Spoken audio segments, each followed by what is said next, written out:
વાપીના assistant PF commissioner અને enforcement ઓફિસરને 5 લાખની લાંચ લેતા એસીબીએ ઝડપ્યા.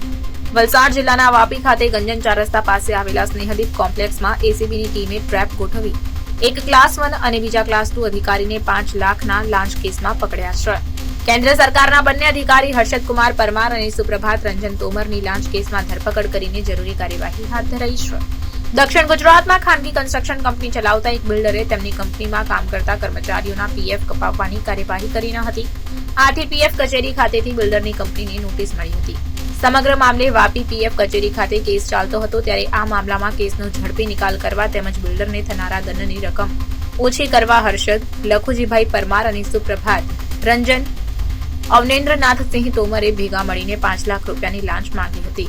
બિલ્ડર લાંચની રકમ આપવા માંગતા નહીં હોવાથી તેમણે ગુજરાત એન્ટી કરપ્શન બ્યુરોના અધિકારીનો સંપર્ક કરી ફરિયાદ કરી હતી.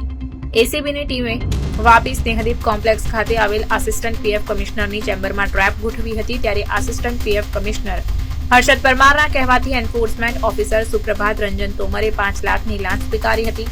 દરમિયાનમાં એસીબીની ટીમે બંનેને રંગે હાથ ઝડપી લઈ લાંચની રકમ કબજે કરી હતી.